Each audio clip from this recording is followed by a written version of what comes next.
Alright guys, it's your boy Luxus PH, back again with another vlog. So quick vlog lang to guys, quick tutorial lang to mga tol. So kagaya ko ba kayo guys na nagloloko yung messenger, parang ganito. Pag pinindot natin messenger, naglo-loading lang siya na naglo-loading.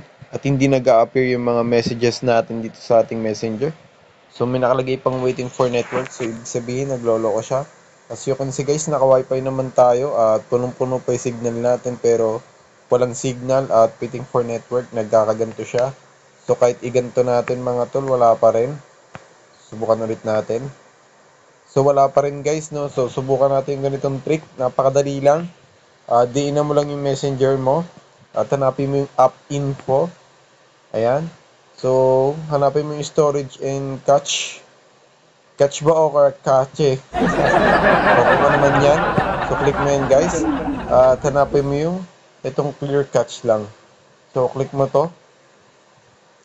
So, pag na-click mo na yan mga tol, syempre, balik ka dito. At yung messenger mo, ganyan mo lang na matindi yan. Tapos balik ka na sa messenger mo. At boom! Wala pa rin. So, kapag ganyan guys, syempre, kaysa yan, install mo yan. Diin na mo ulit yan. Yung messenger mo, apunta ka sa app info. Tapos, hanapin mo itong storage. Clear storage mo na. Ayan o, this app data will be permanently deleted. This include file settings, databases, and other app. Okay lang yan guys, pwede mo naman ulit anuhin yan. So, na-clear data na natin siya mga tol. At ganito ulit natin siya. Ayan, so nilahat ko na yan. Balik tayo sa messenger. Ayan, so magre-reload siya. Siyempre, ilalagin mo ulit yung iyong messenger account or Facebook account. So, hintayin lang natin guys kasi nag-loading pa siya.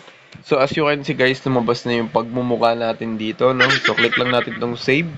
At itong find your phone contacts on messenger, not now lang natin yan. At itong your contact won't be uploaded. So, okay. And guys, so nakita nyo naman na, syempre click lang natin itong allow. And guys, so lumabas na yung ating message. So, lumabas na guys yung ating messages dito, no? Ayan.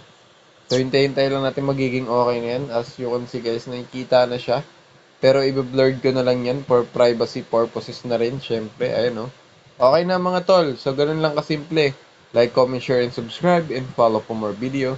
Abangan nyo yung vlog natin para bukas guys. Dahil meron tayong secret.